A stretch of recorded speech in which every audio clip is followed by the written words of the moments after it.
അരിയും ഗോതമ്പും ഇനി എ.ടി.എമ്മിലൂടെ ലഭ്യമാക്കാനുള്ള പുതിയ പദ്ധതിയുമായി മുന്നോട്ട് വന്നിരിക്കുകയാണ് കേരള സർക്കാർ. ഇതെങ്ങനെ പ്രവർത്തിക്കും, ആർക്കെല്ലാം പ്രയോജനപ്പെടുമെന്ന് നോക്കാം ഓൺലൈൻ വേഡ് മലയാളത്തിലൂടെ. അതിനു മുന്നേ ചാനലൊന്ന് സബ്സ്ക്രൈബ് ചെയ്യാൻ മറക്കല്ലേ. അരിയും ഗോതമ്പും ഉൾപ്പെടെയുള്ള ധാന്യങ്ങൾ എ.ടി.എം മാതൃകയിലുള്ള മെഷീനുകൾ വഴി വിതരണം ചെയ്യാനുള്ള പുതിയ സംവിധാനം എല്ലാ സംസ്ഥാനങ്ങളിലും നടപ്പിലാക്കാനൊരുങ്ങുകയാണ് കേന്ദ്ര സർക്കാർ. അപ്പോൾ ഇനി അരിയും ഗോതമ്പും വാങ്ങാൻ റേഷൻ കടകളിലെ തിരക്കിൽ കാത്തു നിൽക്കേണ്ട. 5 മിനിറ്റിനുള്ളിൽ നിങ്ങളുടെ റേഷൻ സഞ്ചിയിൽ നിറയും. ഇതിനായി 24 മണിക്കൂറും പ്രവർത്തിക്കുന്ന എ.ടി.എം മാതൃകയിലുള്ള ഗ്രെയിൻ എ.ടി.എം ആണ് കൊണ്ടുവരുന്നത്. റേഷൻ കടയോട് ചേർന്നായിരിക്കും മെഷീൻ സ്ഥാപിക്കുക. ധാന്യം നിറയ്ക്കുന്നതിനുള്ള ചുമതല റേഷൻ കട ഉടമയ്ക്കായിരിക്കും.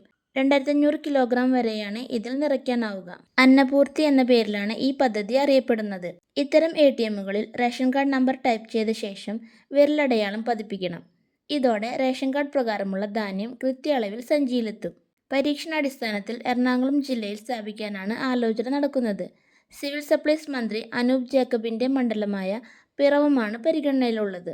കേരള സംസ്ഥാന സർക്കാരിന്റെ 100 ദിന കർമ്മ പരിപാടിയുടെ ഭാഗമായാണ് പദ്ധതി കേരളത്തിൽ നടപ്പാക്കാനൊരുങ്ങുന്നത്. പദ്ധതിയുടെ പ്രാരംഭ നടപടികൾ സിവിൽ സപ്ലൈസ് വകുപ്പ് തുടങ്ങിക്കഴിഞ്ഞു.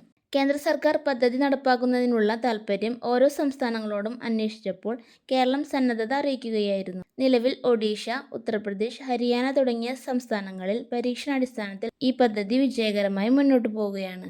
ഈ മെഷീനുകളുടെ സഹായത്തോടെ റേഷൻ കാർഡ് ഉടമകൾക്ക് വളരെ വേഗത്തിലും എളുപ്പത്തിലും അരിയും ഗോതമ്പും ലഭ്യമാകും. റേഷൻ കടകളിലെ നീണ്ട ക്യൂ ഒഴിവാക്കാനും കൃത്യമായ അളവിൽ ധാന്യം ലഭിക്കാനും ഈ സംവിധാനം സഹായിക്കും. റേഷൻ കാർഡ് ഉടമകൾക്ക് എവിടെ നിന്നും റേഷൻ വാങ്ങാനാവും.